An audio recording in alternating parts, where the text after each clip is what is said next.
We found a phone in the woods, part 2. I didn't sleep that night. Every time I closed my eyes, I saw Dylan strapped to that metal table, those bright surgical lights burning into his face. Marcus stayed at my house. Neither of us said much. We just sat there staring at the phone on the kitchen table like it was some kind of bomb. Neither of us wanted to touch it again, but we knew we had to. The next morning, we called the police. 2 officers came to my house around noon. One of them was older, gray hair, tired eyes. The other looked younger and kept writing everything down in a small notebook. They listened while we explained everything. Finding the phone, the videos, the call, Dylan disappearing in the woods. The older cop picked up the phone with a pair of gloves. "You boys didn't delete anything?" he asked. "No," Marcus said. "Everything should still be there." The officer opened the gallery. His eyebrows slowly lowered. "What the hell?" He scrolled through video after video. All of them were the same. A bright white room, a surgical table, different people tied down, some begging, some crying, some barely moving. The younger officer turned pale. "Jesus." The older cop locked the phone screen and set it down. "All right," he said calmly. "We're going to take this as evidence. Are you going to find him?" Marcus asked. The cop didn't answer right away. "We'll look into it." They asked us more questions. What time we found the phone, where exactly in the woods, if we saw anyone, if Dylan had enemies, if we were absolutely sure he didn't just run off. That question made Marcus angry. "You saw the videos," he snapped. "He's tied to a table." The older cop sighed. "Kid, we've seen a lot of things. We just need to verify everything first." Then they left with the phone, and that was it. No search teams, no helicopters, nothing, just silence. 3 days passed. Dylan was officially reported missing. The police told us they were still investigating, but it didn't feel like they were doing anything. Marcus showed up at my house again one night. He looked exhausted.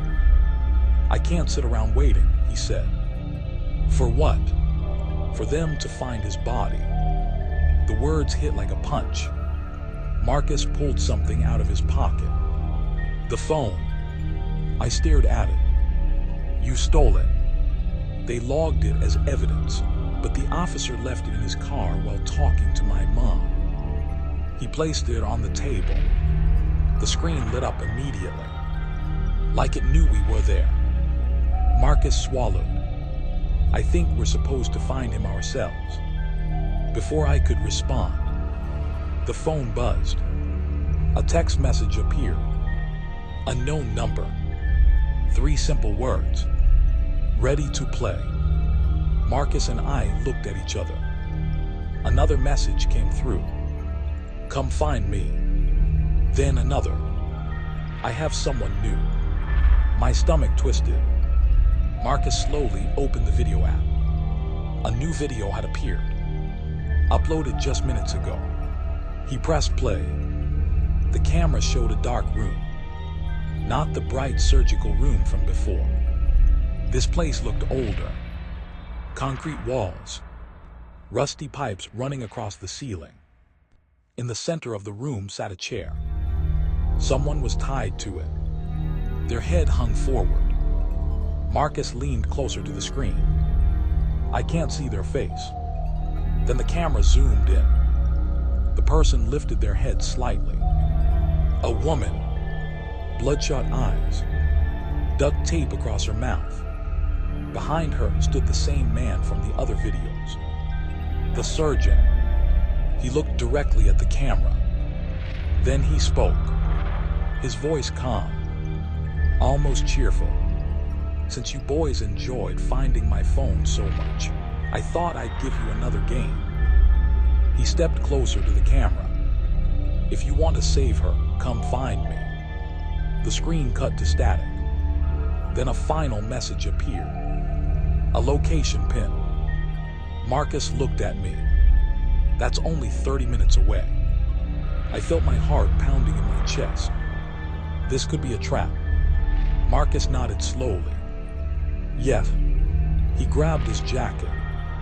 But if we don't go, no one else will. The drive there felt like it lasted forever. The location led us to the edge of town. An abandoned industrial area. Old warehouses. Broken streetlights. Buildings that looked like no one had stepped inside them in years. Marcus parked the car.